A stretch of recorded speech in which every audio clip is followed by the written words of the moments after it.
الحمد لله وحده والصلاة والسلام على من لا نبي بعده وعلى آله وأصحابه الذين أوفوا عهده.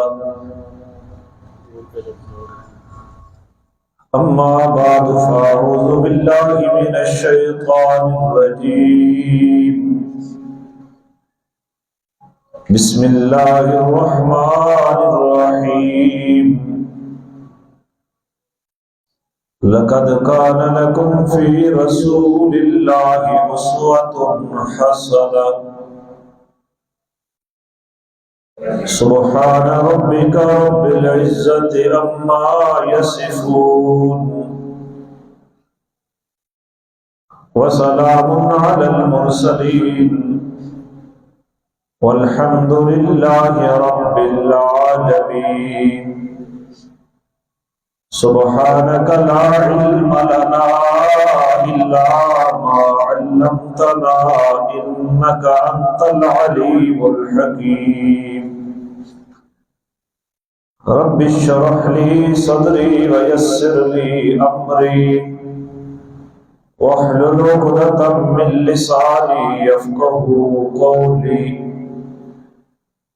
رب يسر ولا تعسر وتممه بالخير وبك نستعين.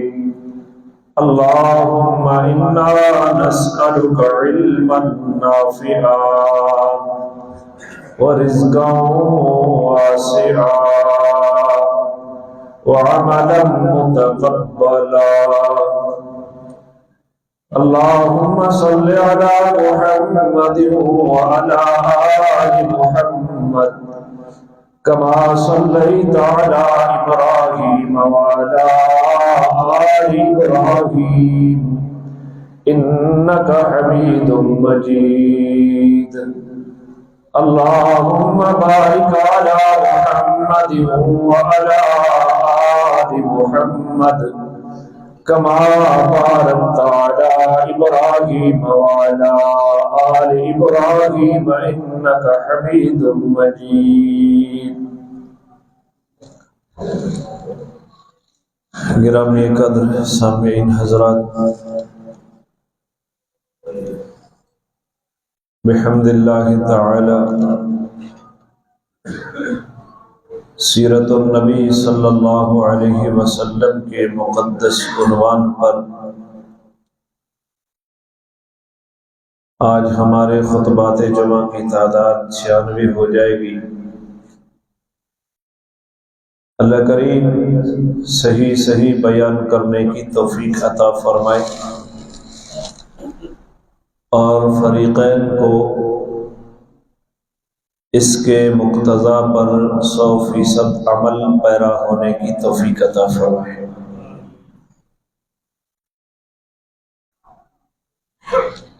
کفار مکہ کا لشکر بہت بڑی تعداد میں مقام احد کی طرف جناب رسول اللہ صلی اللہ علیہ وسلم اور ریاست اسلام کی بیخ خونی کے لیے مدینہ کے دہانے پر پہنچ چکا تھا. آپ صلی اللہ علیہ وسلم کو اطلاع ملی تو آپ نے بھی 1000 کا لشکر تیار کر کے مشاورتی عمل کے بعد مدینہ سے باہر نکل کر ان کے ساتھ لڑائی کرنے کا فیصلہ کر لیا. اور یہ لشکر چل پڑا جس کی تفصیلات آپ کے سامنے میں پچھلے جمعہ سے بیان کر رہا ہوں. کم سن جوانوں کو آپ نے معائنے کے بعد واپس کر دیا لشکر اسلام جا رہا ہے، مقام ثنیۃ الوداع، وہاں جب پہنچے تو ایک لشکر اسلحے سے لیس ہے اور وہ آگے کھڑا ہے۔ جناب رسول اللہ صلی اللہ علیہ وسلم نے جب وہاں آپ پہنچے تو آپ کو بتایا گیا کہ یہ یہودیوں کے کچھ افراد ہیں جو خزرجی عبداللہ بن ابی ان کے حلیف ہیں، یہ مسلمانوں کی مدد کے لیے آپ کے ساتھ شریک جہاد ہونا چاہتے ہیں۔ تو حضور صلی اللہ علیہ وسلم نے پوچھا کہ کیا یہ لوگ مسلمان ہو گئے؟ تو آپ کو بتایا گیا کہ یہ مسلمان نہیں ہیں۔ تو آپ نے فرمایا اگر یہ مسلمان نہیں ہے تو اہل شرک کے خلاف اہل کفر کی مدد میں نہیں لینا چاہتا۔ مقابلہ مشرکوں سے ہے اور یہودی کافر ہیں، لہذا میں مشرکوں کے خلاف یہود کی مدد نہیں لینا چاہتا۔ تو آپ صلی اللہ علیہ وسلم نے انکار کر دیا۔ پھر اس کے بعد آپ صلی اللہ علیہ وسلم چلتے گئے، جو پوری بات آپ نے سنی اور 700 افراد رہ گئے تھے 1000 میں سے 300 آدمی جب دشمن آمنے سامنے تھے، عبداللہ بن ابی رئیس المنافقین اس نے یہ کہہ کر واپس کر دیے کہ لڑکوں کی بات مان کر مدینہ سے باہر نکلے ہیں اور اتنے بڑے لشکر کے ساتھ میں اس کو لڑائی نہیں سمجھتا، یہ تو اپنے آپ کو مروانے کے مترادف ہے، ہمیں کیا ضرورت ہے اپنے آپ کو مروانے کی، لہذا واپس چلے۔ تو 300 آدمی اس نے واپس کر دی، 700 آدمی بچے اور حضور صلی اللہ علیہ وسلم نے جب یہ 700 آدمی بچ گئے تو ان میں سے بھی 2 قبیلوں کے پاؤں پھسلے اور اللہ تعالیٰ نے پھر ان کی ڈھارس بندھائی۔ میں نے قرآن پڑھ کے آپ کو سنایا تھا کہ اللہ تعالیٰ نے کس انداز میں ان کو ڈھارس بندھائی کہ گھبرانے کی ضرورت نہیں ہے، اور وہ پھر قتال کے لیے تیار ہو گئے۔ تو یہاں 700 افراد رہ گئے۔ تو یہاں پر نبی پاک صلی اللہ علیہ وسلم نے پوچھا کہ کوئی ایسا آدمی ہے جو ہمیں دشمن کے قریب سے گزارے بغیر اور پہاڑ تک پہنچا دے گا، یعنی کوئی ایسا رستہ جسے پتا ہو۔ تو ایک صحابی ہیں حضرت ابو خیثمہ رضی اللہ تعالیٰ عنہ، یہ خیثمہ سے کے ساتھ سے ثمر والی۔ ابو خیثمہ نے عرض کی یا رسول اللہ، میں آپ کو احد تک پہنچا دیتا ہوں اس پورے لشکر کو ان کے قریب سے گزرے بغیر۔ تو حضرت ابو خیثمہ نے یہ ذمہ داری لے لی۔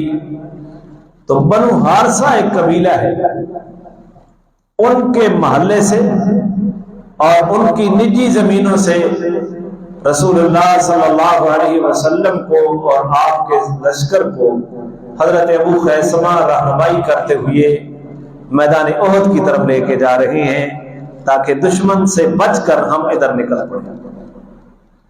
تو رستے میں مختلف لوگوں کے باغات آ رہے تھے۔ ایک منافق آدمی مربع بن فیضی، اس کا باغ بھی رستے میں آتا تھا۔ اب وہ منافق تھا، کلمہ پڑھتا تھا۔ اب جتنا بغض منافق کے دل میں ہوتا ہے اتنا بغض شاید کافر کے دل میں بھی نہ ہو۔ اور وہ منافقت کیوں کرتا ہے، اسلام ظاہر کیوں کرتا ہے، اس کے اپنے مفادات ہوتے ہیں۔ ان مفادات کے تحفظ کے لیے ظاہراً تو اس نے اسلام قبول کیا ہوتا ہے، لیکن باطناً وہ کافر ہوتا ہے۔ قرآن نے اس کو منافق کہا، اور جو اندر باہر سے کافر ہو اس کو قرآن نے کافر کہا۔ یہ دو الگ الگ ٹرمیں ہیں۔ تو مربع بن قیزی اندھا تھا، اس کے باغ سے جب یہ لشکر گزرنے لگا تو اس نے دونوں ہاتھوں میں مٹی اٹھا کر اس لشکر کے اوپر پھینکنا شروع کر دیا، اور کہتا ہے کہ اگر تم اللہ کے رسول ہو تو میں کبھی بھی تمہیں اپنے باغ میں داخل ہونے کی اجازت نہیں دوں گا، اور مگر مجھے یہ پتا چل جائے، اندھا تھا نا، اگر مجھے یہ پتا چل جائے کہ میں مٹی پھینکوں گا اور محمد کے چہرے کے اوپر جا پڑے گی تو میں ضرور مٹی پھینکوں گا۔ یہ باتیں اس منافق نے کہیں تو صحابہ کے سامنے جب ایسی باتیں ہوں تو پھر کیسے برداشت ہو سکتی ہیں۔ حضرت سعد بن زید رضی اللہ تعالی عنہ، ان سے یہ بات برداشت نہ ہوئی تو انہوں نے کمان اس کے سر کے اوپر دے ماری، جس سے اس کے سر کے اوپر زخم آ گیا، اور باقی صحابہ غضبناک ہو کر اس کی طرف دوڑے کہ اس منافق کو قتل کریں۔ تو رسول اللہ صلی اللہ علیہ وسلم نے فرمایا کہ چھوڑو، اس کو قتل نہیں کرنا ہے، یہ آنکھوں کا اندھا فقط نہیں ہے، یہ دل کا بھی اندھا ہے۔ یہ آنکھوں کا اندھا بھی نہیں ہے مگر دل کا بھی اندھا ہے، لہذا چھوڑو، اب بکواس کر رہا ہے، لیکن حضور نے اس کو چھوڑ دیا۔ تو جب یہ لپکے نا مسلمان اس کو قتل کرنے کی طرف، تو کچھ منافق تو عبداللہ بن ابی کے ساتھ اعلانیہ واپس چلے گئے تھے، اور بنو حارثہ کے کچھ لوگ وہ چھپے چھپے منافق تھے، وہ اس کے ساتھ واپس نہیں گئے، لیکن جب مسلمان اس منافق کو قتل کرنے کے لیے لپکے تو انہوں نے بھی کوئی ایسی باتیں شروع کر دی مسلمانوں کے خلاف۔ صحابہ نے سن لی، حضرت اسید بن حضیر دوڑ پڑے کہ ان کو پکڑ کر قتل کرتے ہیں۔ اب منافق جو ہوتا ہے یہ پہچانا جاتا ہے اپنی خصلتوں کی وجہ سے۔ مخلص لوگوں کے اندر اگر بصیرت ہو تو انہیں نظر آ رہا ہوتا ہے کہ یہ منافق ہے۔ تو رسول اللہ صلی اللہ علیہ وسلم نے حضرت اسید ابن حضیر تھے، حضرت اسید ابن حضیر رضی اللہ تعالیٰ، حضور صلی اللہ علیہ وسلم نے آنکھوں کے اشارے سے منع فرما دیا کہ نہیں، ان کے خلاف لڑنا، آگے چلیں گے میدان احد کی طرف۔ اب یہاں ایک بات میں رک کر بتانا چاہتا ہوں، توجہ ہے نا آپ کی؟ مدینہ سے نکلے، مشورہ ہوا، منافقوں کے ساتھ بھی مشورہ ہوا، مخلصوں کے بھی ساتھ مشورہ ہوا۔ حضور کی رائے یہ تھی کہ مدینہ کے اندر رہ کر لڑا جائے، باہر نہ نکلا جائے، اندر ہم اپنا پورا دفاع کریں، اور مدینہ کے ناکوں کے اوپر جو لوگ لڑنے کے لیے آئے مسلمان ان کو طے کر دیں، اگر وہ اندر داخل ہو گئے تو عورتیں چھتوں کے اوپر چڑھ کر ان کے اوپر اینٹیں برسائیں، پتھر برسائیں۔ اس طریقے سے ہمارا پلڑا بھاری ہو جائے گا اور ہم یہ جنگ جیتنے میں کامیاب ہو جائیں گے۔ لیکن جو نوجوان صحابہ تھے انہوں نے کہا یا رسول اللہ، ہم تو شہادت کے طلبگار ہیں، ہم تو باہر نکلنا چاہتے ہیں، جن میں سروے فہرست حضرت حمزہ رضی اللہ تعالیٰ عنہ، جنہوں نے قسم اٹھا لی تھی کہ میں اس وقت تک کھانا نہیں کھاؤں گا جب تک آپ باہر نکلنے کا فیصلہ نہیں کریں گے۔ تو ان حالات میں عبداللہ بن ابی کی رائے بھی حضور کے موافق ہو گئی تھی، اس نے کہا اندر لڑنا چاہیے، تجربہ کار آدمی تھا، لیکن اس کی رائے کسی خیر خواہی کے اوپر مبنی نہیں تھی، اس کی رائے اپنے آپ کو جنگ سے بچانا تھا، سیف کرنا تھا۔ لیکن خیر رسول اللہ صلی اللہ علیہ وسلم نے فیصلہ فرما دیا کہ باہر نکلنا ہے، باہر جا کر لڑنا ہے۔ آپ نے دوہری زرہ پہن لی، تو حضرت اسید ابن حضیر نے اور سعد ابن معاذ نے صحابہ کو کہا آپ نے مجبور کر دیا ہے خامخواہ رسول اللہ کو، اور پھر صحابہ تیار ہو گئے کہ جس طرح حضور کی مرضی ہے اس طرح کر لیتے ہیں۔ آپ باہر نکلے تو ان صحابہ نے اپنی خواہش رکھی کہ یا رسول اللہ آپ جیسے چاہیں اس طرح کر سکتے ہیں، تو حضور نے فرمایا کہ جب نبی ہتھیار پہن لیتا ہے تو پھر دشمن سے جب تک دو ہاتھ نہ کر لے اس وقت تک نبی کے لیے ہتھیار اتارنا جائز نہیں ہوتا۔ تو حضور تیار ہو گئے۔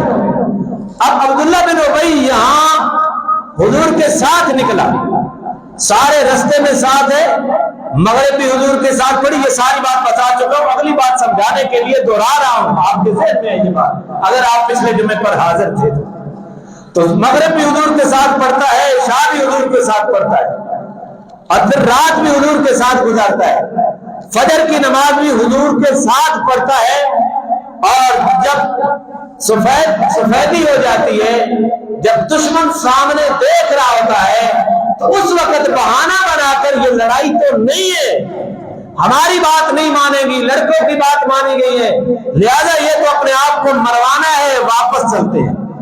واپس کتنے بندے لے گیا؟ 1000 کا لشکر تھا ٹوٹل، 300 بندے وہ لے گیا، پیچھے کتنے بچ گئے؟ 700۔ ایک منافقت یہاں ہوں عبداللہ بن ابی، بات سمجھ رہے ہو آپ؟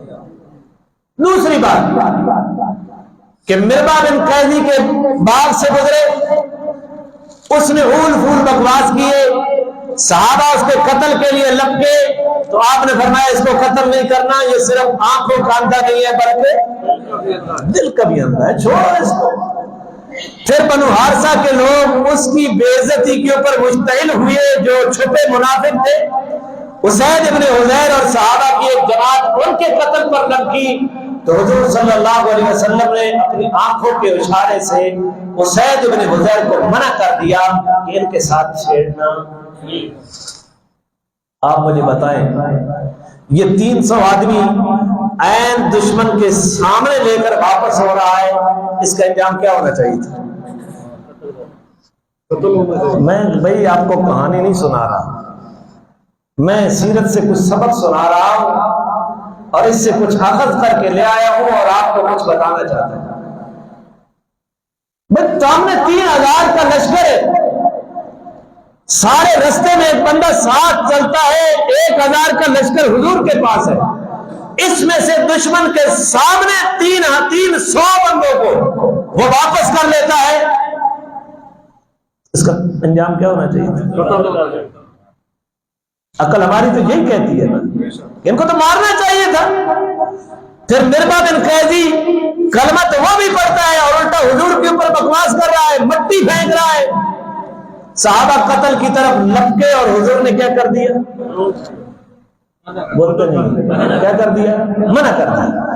پھر بنو حارثہ کے منافقوں نے انہوں نے بکواس کیا، اسید ابن حضیر قتل کے لیے لپکے، حضور نے کیا کر دیا؟ حالانکہ ہم تو ہوتے نا تو کیا کرتے؟ چلو میں لمبی گل نہ کرے نا، میں نے تھوڑا جا معاہدہ ہو گیا، شباز شریف ہوتے یا مریم نماز ہوتی تو پتہ نہیں کیا کرتے۔ اللہ تکفی ہے اشارہ، زیادہ لمبی گل نہیں کرتی۔ حضور فقط نبی نہیں ہے، آپ ریاست مدینہ کے بادشاہ بھی ہیں۔ جی نہیں سمجھا، آپ ریاست مدینہ کے، اور اس جنگ میں آپ سپہ سالار لشکر بھی ہیں۔ منافقوں کے ساتھ اگر یہاں الجھا جاتا تو یہ داخلی جنگ بن جاتی۔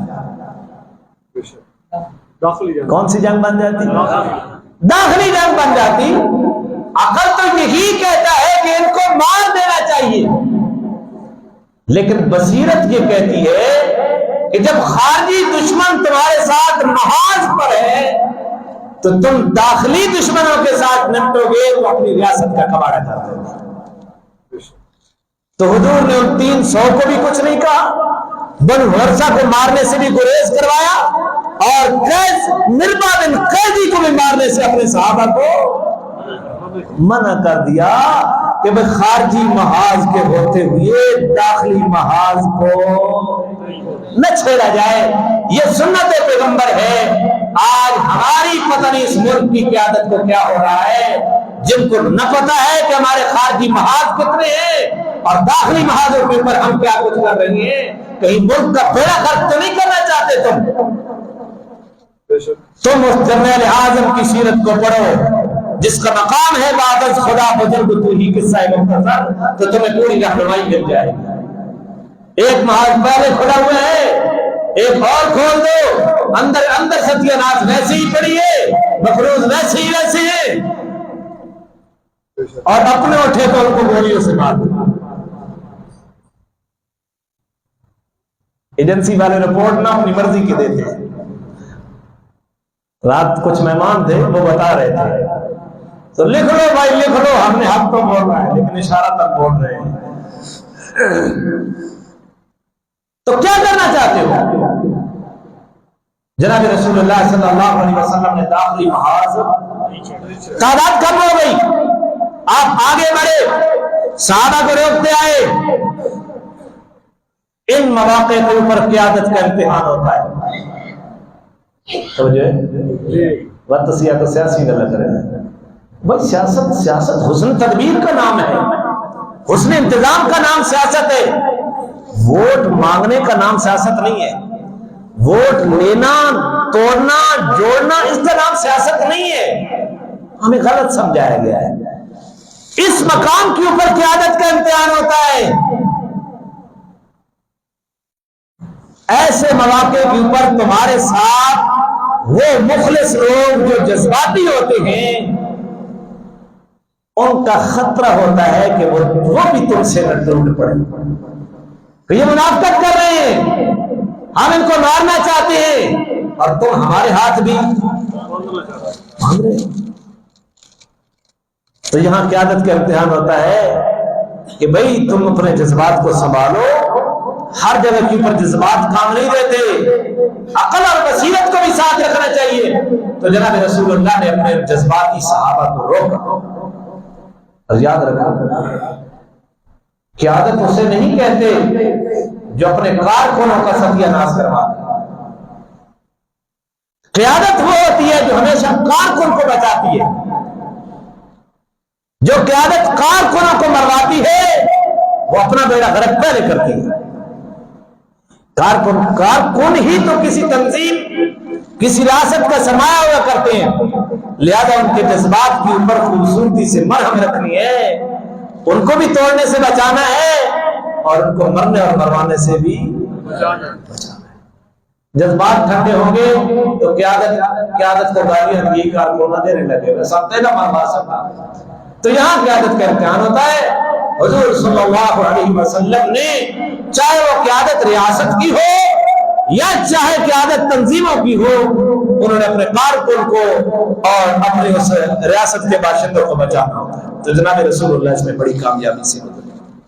لیکن ظاہر بات ہے عین موقع کے اوپر منافقت ہو جائے تو قائد، لیڈر، رہنما وہ دھمکی دے کر حوصلہ تو دے سکتا ہے، لیکن ایسے لوگوں کے بارے میں دل تو پھر بھی مچلتا رہتا ہے، اڑتا رہتا ہے.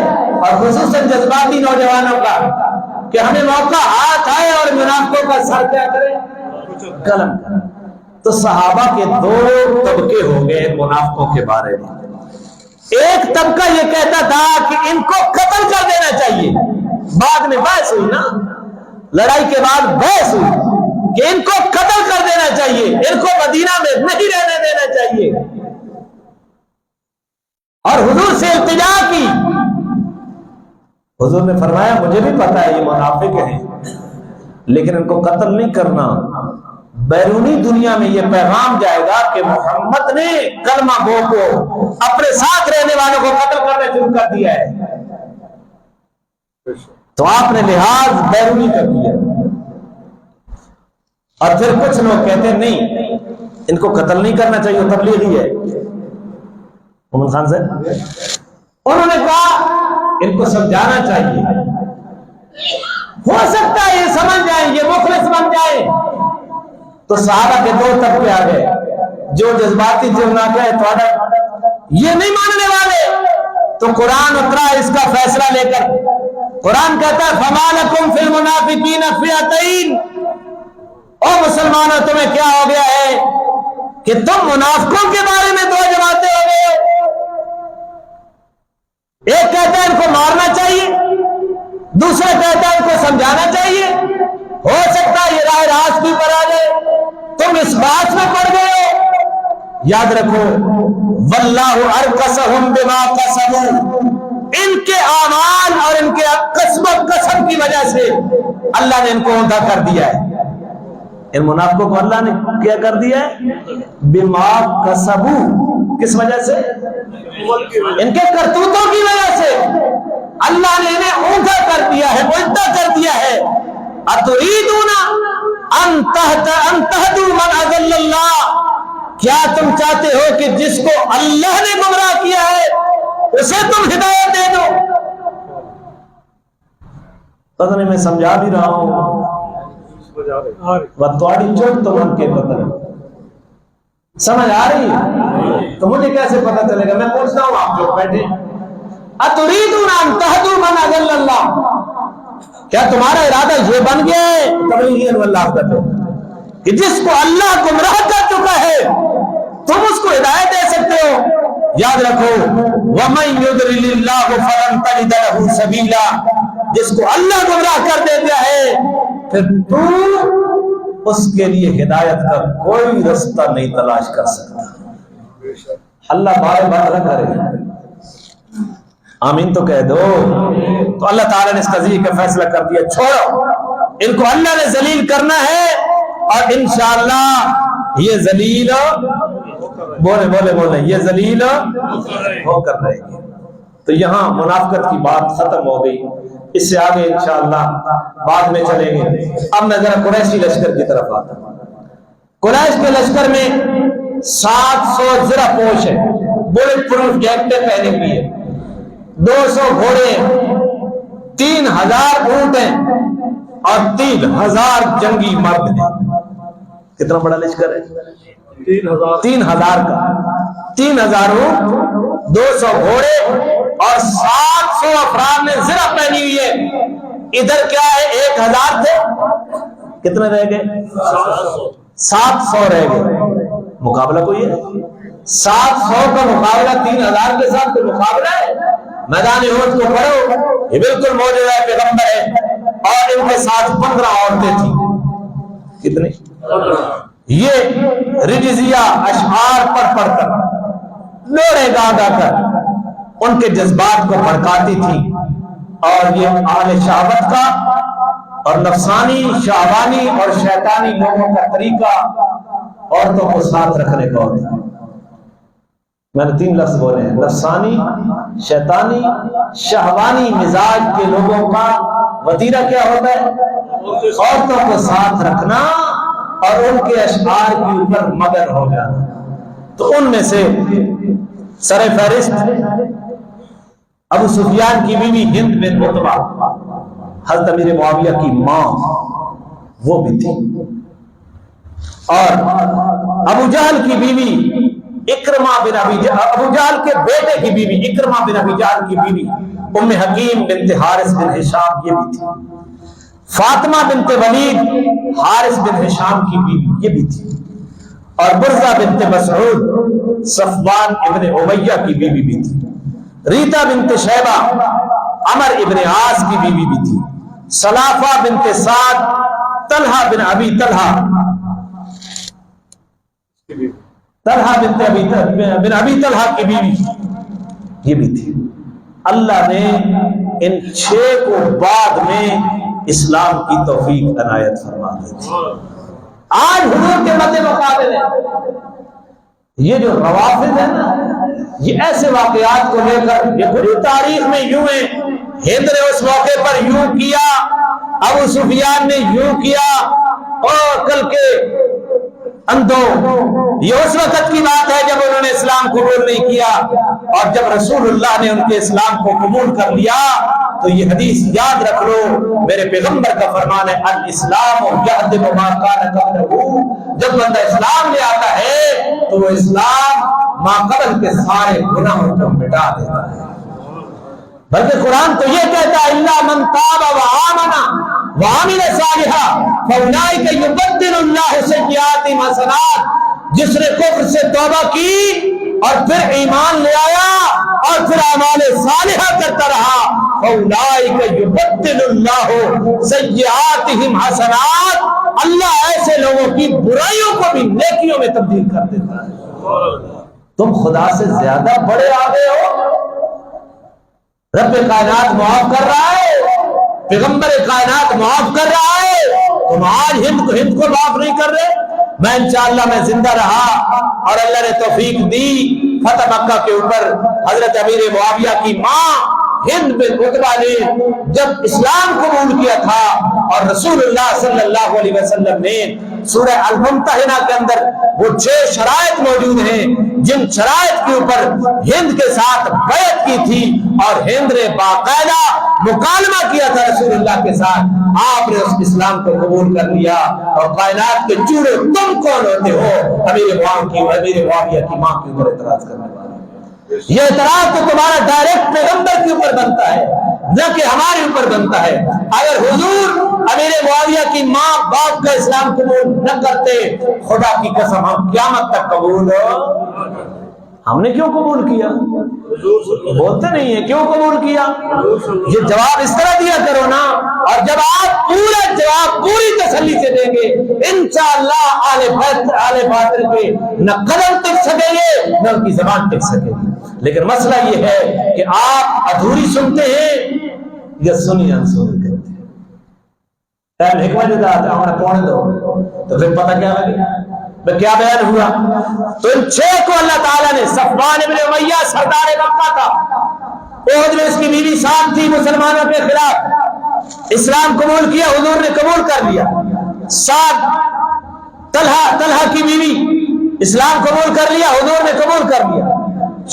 ربطہ عمر بن عاص رضی اللہ عنہ کی بیوی، دونوں میاں بیوی مسلمان ہو گئے، اور اکرمہ بن ابی جہل بھی مسلمان ہو گیا، بیوی بھی مسلمان ہو گئی، ابو سفیان بھی مسلمان ہو گیا، بیوی ہند بن عتبہ بھی مسلمان ہو گئی، اور ان کے اسلام کو کس نے قبول کیا؟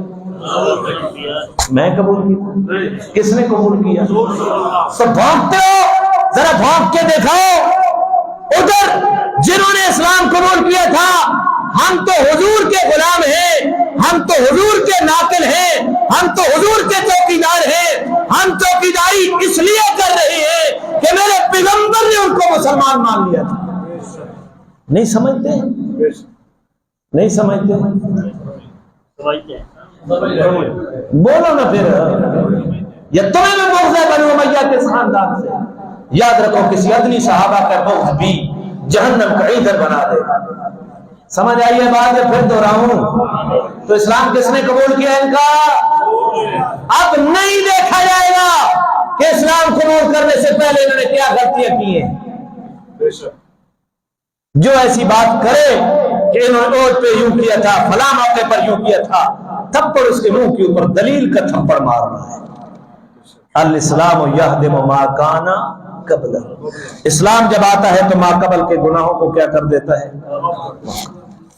تو یہ عورتیں ساتھ تھی۔ اب اس کے بعد کیا ہوا؟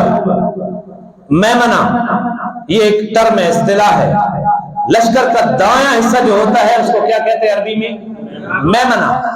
میمنہ کے اوپر خالد ابن ولید کو کمانڈر بنایا گیا۔ ابو سفیان لشکر، پورے لشکر کا کمانڈ تھا، سپہ سالار تھا، اور میمنہ کے اوپر لشکر کے دائیں حصے کے اوپر کس کو کمانڈر مقرر کیا؟ خالد ابن ولید۔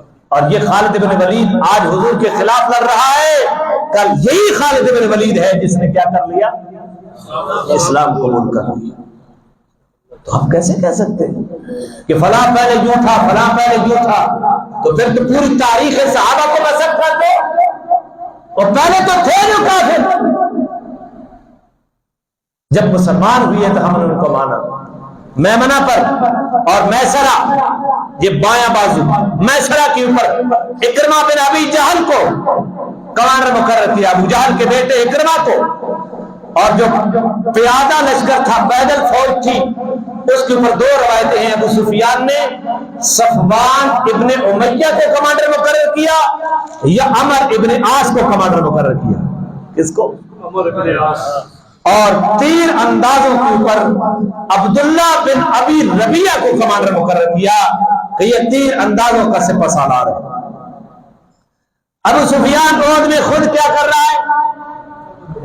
آپ نہیں بولیں گے میں نہیں چلوں گا، نہیں تو گیم لمحات تو بات۔ ابو سفیان جنگ عہد میں خود کیا ہے؟ کمانڈر ہے، اور ابو سفیان نے ڈیوٹی لگائی کہ لشکر کا جو دایاں حصہ ہے اس کے اوپر کمان کرے گا خالد ابن ولید، اور لشکر کا جو بایاں حصہ ہے اس کی کمان کرے گا اکرمہ بن ابی جہل، اور جو پیادہ پیدل فوج ہے اس کی کمان صفوان ابن امیہ کریں گے یا باختلاف روایہ عمر بن عاص کریں گے، اور تیر اندازوں کی کمان کون کرے گا؟ عبداللہ بن ابی ربیعہ۔ اب یہ پانچوں کمانڈر اور چھٹا کافروں کا کمانڈر ابو سفیان یہ کس مقصد کے لیے آئے کھڑے ہیں؟ جنگ کے، کس کے ساتھ جنگ کے لیے؟ کس کے ساتھ جنگ کے لیے؟ جنگ کے لیے آئے کھڑے ہیں، آج جنگ کے لیے آئے کھڑے ہیں، آج کمانڈ کر رہے ہیں، اور یہ 5 نہیں یہ 6 بات میں 6 کے 6 اللہ نے ان کو اسلام کی توفیق دے دی، سارے رضی اللہ عنہ بن گئے۔ تاریخ کیا ہے؟ سنو، تاریخ کہتے ہیں ماضی کے واقعات کو۔ ماضی میں ابو سفیان حضور کے مقابل کھڑا تھا، لیکن فتح مکہ کے دن کلمہ پڑھ کر حضور کا غلام بن گیا۔ اکرمہ بن ابی جہل ماضی میں حضور کے خلاف کھڑا تھا، فتح مکہ کے دن بھاگ گیا۔ وہ انشاءاللہ میں فتح مکہ کے بعد بیان کروں گا اکرمہ کے حالات میں۔ تو بعد میں اکرمہ مسلمان ہو گیا حضور کے قدموں میں آ کر، حضور نے یوں استقبال کیا، اہلا وسہلا بالراکب المہاجر، خوش آمدیدی کلمات میرے پیغمبر نے اکرمہ کو کہا تھا، اور یہ وہی اکرمہ ہے جو ساری زندگی حضور کے خلاف لڑتا رہا۔ جب اسلام کی چاشنی دل میں آئی تو اسی اکرمہ نے کہا کہ مجھے آج کے بعد اکرمہ بن ابی جہل نہ کہا جائے، مجھے کہا جائے اکرمہ بن اسلام۔ اکرمہ بن، آج اسلام کا بیٹا ہے اکرمہ۔ بتاؤ آج تمہیں شک ہو گیا ہے ان کے اسلام کے اوپر؟ کوئی جونیئر مرزا ہو یا سینئر مرزا ہو، جب تک دیوبند کے فرزندان زندہ ہیں انشاءاللہ اسلام کی تاریخ کے اوپر ہم ڈاکہ نہیں ڈالنے دیں گے۔ کیوں بھائی، ہمارا حق بنتا ہے یا نہیں بنتا؟ تو یہ سارے مسلمان ہو گئے، جناب رسول عمر بن عاص مسلمان ہو گئے، عبداللہ بن ابی ربیعہ مسلمان ہو گئے، رضی اللہ تعالی، کہہ دو نا رضی اللہ تعالی عنہ۔ اب ابو سفیان پوری کمان کر رہا تھا، آگے چلیں۔ جھنڈا کس کے ہاتھ میں تھا؟ علم بردار۔ آپ نے تو صرف غازی عباس علم بردار سمجھا ہوا ہے، کیوں؟ جن کا پورا دین ایک واقعے کے اوپر کھڑا ہے، وہ واقعہ کربلا ہے، اور واقعہ کربلا تاریخ کا بہت بڑا ظلم تھا، ہمیں اس سے انکار نہیں۔ ہم کربلا کہتے ہیں کہ واقعہ کربلا کے مجرموں کے اوپر خدا کی لعنت برسی۔ کہہ دو کیا کہتے ہیں؟ واقعہ کربلا کے مجرموں کے اوپر خدا کی لعنت برسے۔ لیکن جس طبقے کے ہاتھ میں واقعہ کربلا کے علاوہ کچھ بھی نہیں ہے، اور واقعہ کربلا جس بندے نے سب سے پہلے لکھا، میں بڑی ذمہ داری سے کہہ رہا ہوں، واقعہ کربلا کو لکھنے والا سب سے پہلا آدمی وہ واقعہ کربلا کے 100 سال بعد پیدا ہوا۔ کتنے؟ 100 سال بعد۔ پھر بڑا ہوگا، پھر لکھا، اور بغیر کسی سند کے لکھا۔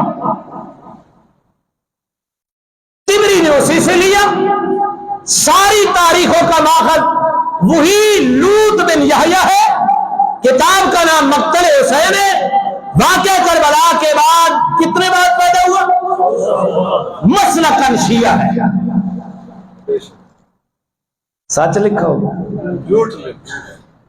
تمہاری عقل سے میں نہیں اس کو جھوٹا کہہ رہا، میں آپ سے پوچھنا چاہتا ہوں. اچھا بھائی، واقعہ لال مسجد کب ہوا؟ 2000 مشرف کے زمانے. جڑے جمی اس ویلے پگوڑے چاہن تو کوئی پتہ نہیں، جڑے ہے انہوں کو میں پوچھنا چاہتا ہوں. مشرف کے زمانے 2008 میں، 2007-8 میں. آج 2025 ہو گیا ہے. ہمارے ایک مفتی صاحب کہہ رہے ہیں کہ لال مسجد میں کوئی بچی شہید نہیں ہوئی. دوسری طرف والے کہہ رہے ہیں کہ آپ کو آج یاد آ گیا ہے.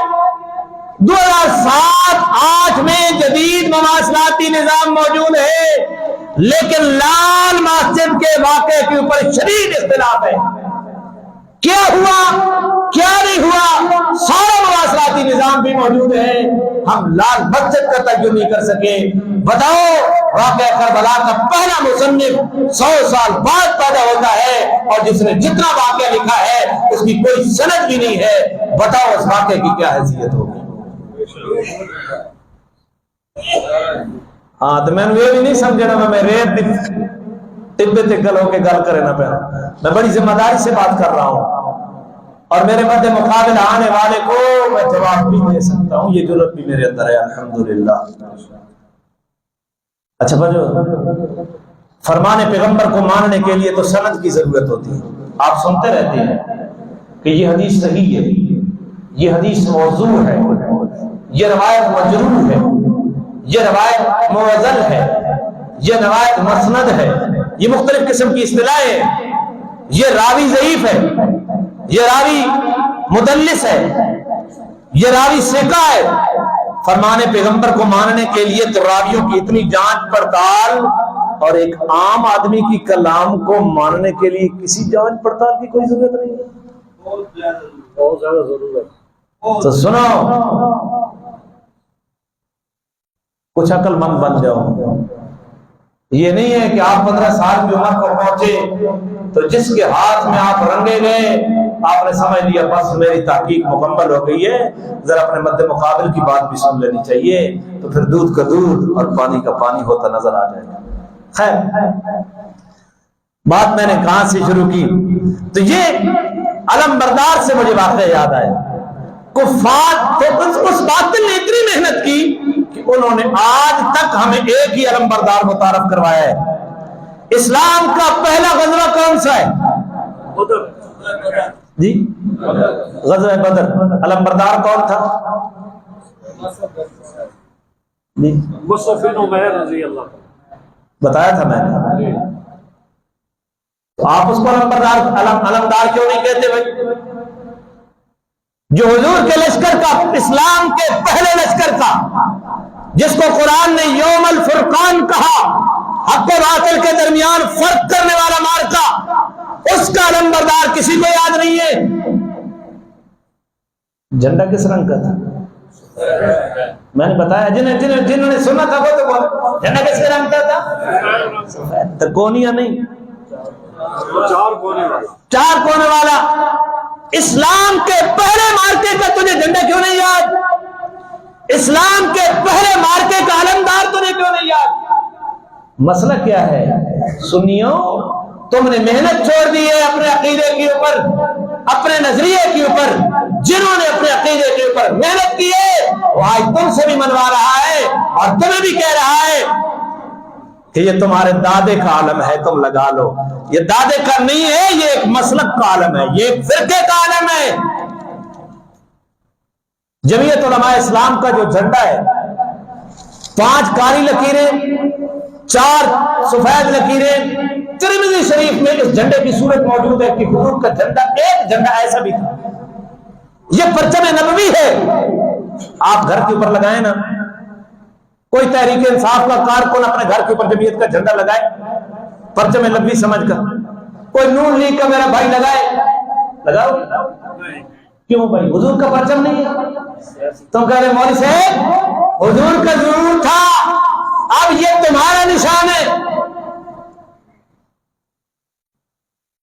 یہی کہو گے نا؟ حضور کا تھا اب یہ تمہارا ٹریڈ مارک ہے، لہذا ہم اگر گھر پہ لگائیں گے تو دور سے دیکھنے والا کیا کہے گا کہ یہ گھر کس کا ہے؟ بولو تو صحیح بھائی، وہ جس کا بھی تھا یا نہیں تھا، اب یہ تمہارا نشان ہے، جس کے گھر پہ لگا ہوا ہوگا دور سے دیکھنے والا کہے گا کہ یہ ان کا گھر ہے۔ لہذا تمہاری سازشوں کو ہم بڑا سمجھتے ہیں، مت آوان کاری کا نعرہ لگا کر لوگوں کو دھوکہ دو، ابھی دیوبند کے فرزند زندہ ہیں، انشاءاللہ تمہاری یہ عمارتوں کو دھرام سے گرا دے گا۔ سمجھیے یا نہیں سمجھی؟ چلو آگے چلے۔ تو جھنڈا ہوتا تھا، کفار مکہ کا جھنڈا جو تھا وہ بنی عبدالدار کے ہاتھ میں ہوتا تھا۔ جب قصی بن کلاب نے مناسب تقسیم کیے تھے قریش مکہ کے درمیان، تو جنگی جھنڈا قبیلے بنی عبدالدار کے حصے میں آیا، اور وہ نسل در نسل اس اپنے منصب کو سنبھالے ہوئے تھے۔ جس طرح حاجیوں کی خدمت، حاجیوں کو پانی پلانا، بیت اللہ کا متولی ہونا، قصی بن کلاب کے زمانے سے یہ بنو ہاشم کے حصے میں آیا تھا، اور بعد میں یہ منصب بھی بنو ہاشم کے حصے میں بدستور چلتا رہا۔ اور کعبہ کی چابی جس خاندان میں آتی رہی اسی خاندان میں چلتی آ رہی، یہاں تک کہ مکہ فتح ہوا تو جناب رسول اللہ نے اسی خاندان کو وہ چابی دی۔ آج بھی چابی اسی دستور کے مطابق اسی خاندان میں بنو عبدالدار کے ہاتھ میں جھنڈا تھا۔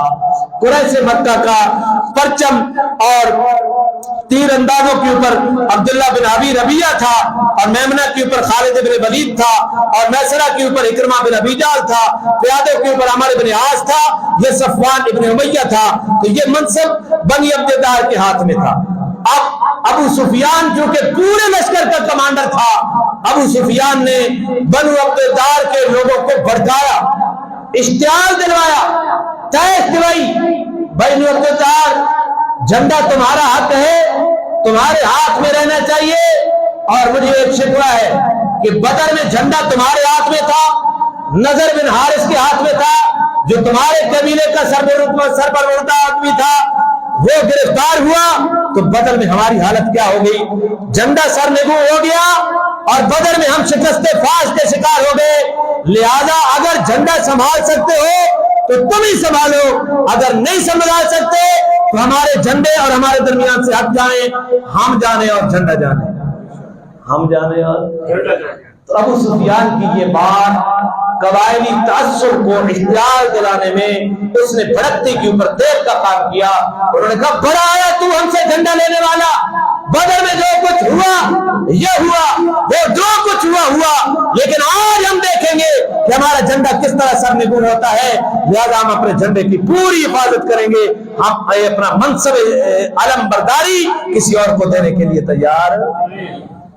لیکن ابو سفیان کا مقصد تھا تھاپڑا مارنا ہے نا، جی میں سنا لے عوام تھاپڑے پہ چڑھنے باہر نکل کے سارے عوام اکثر عوام دی بےزتی پہ کرے نا، حالت ہی تھوڑی خودداری سیکھو، کسی کا عہدہ دیکھ کر لیٹ نہ پڑا کرو، کسی کا جتھا دیکھ کر لیٹ نہ پڑا کرو، کسی کا مال لینڈ کروزر دیکھ کر لیٹ نہ پڑا کرو۔ یاد رکھو جو اپنے تعلقات کی بنیاد دنیاوی مناسب کو دیکھ کر کرتا ہے یہ غلامی کی دلیل ہوا کرتا ہے، یہ خودداری کی دلیل نہیں ہوا کرتا۔ خوددار آدمی اصولوں کے اوپر کبھی سودا بازی نہیں کرتا، اور ذلیل آدمی اور غلام آدمی ہمیشہ پیسے والے کو دیکھتا ہے تو اس کے پیچھے ہاتھ، یہ اس کو پیسے مک گئے تھے یہ تو منہ میں ثبوت تھا ہی پر عہدہ ہے تو اس کے پیچھے ہاتھ بن گئی، عہدہ ختم تو ابو سفیان نے تھاپڑا لایا، تھاپڑا کم کر دیا۔ پھر انہوں نے جنگ کس طرح لڑی، یہ تو میرا وقت ختم ہو گیا ہے، میں اس کو انشاءاللہ اگلے جمعے پر بیان کروں گا، لیکن شرط یہ ہے کہ آپ واپس کتنے بجے آئیں؟ اب قریشی لشکر کے اندر جو پہلی چال ابو سفیان نے چلی وہ بھی بیان کروں گا، اور پھر عورتوں نے جو چال چلی ان 15 عورتوں نے وہ بھی بیان کروں گا۔ میں نے پونے کے اوپر ختم کرنا تھا لیکن 5 منٹ اور زیادہ ہو گئے، تو بات چونکہ آگے میں چلاؤں اب بات کے اندر نہ وزن رہے گا نہ بات پوری سمجھ آئے گی، لہذا انشاءاللہ اگلے جمعے پر کتنے بجے؟ 1 بجے جنا ہونا ہوتا بولو، کتنے بجے؟ خدا کے لیے سیرت کو سمجھو. نہیں سمجھو گے تو دنیا داروں کے قدموں کی چاٹ وہی مقدر میں آ جائے گا. غلامانہ ذہنیت آئے گی. خدا کی قسم محمد رسول اللہ اپنی امت کو خودداری سکھانے کے لیے آئے, غلامی کی دلدل سے باہر نکالنے کے لیے آئے. اس کائنات میں سب سے بڑا لیڈر جناب محمد رسول اللہ ہے. اپنی زندگی کا معمول بنا لیں, روزانہ ایک رکوع ترجمہ پڑھنا اور روزانہ ایک صفحہ سیرت النبیہ کا پڑھنا, سیرت نبویہ کا پڑھنا معمول بنا لیں روزانہ کا. پھر آپ اپنی زندگی میں تبدیلی دیکھیں. اللہ عمل کی توفیق عطا فرمائے. انشاءاللہ کل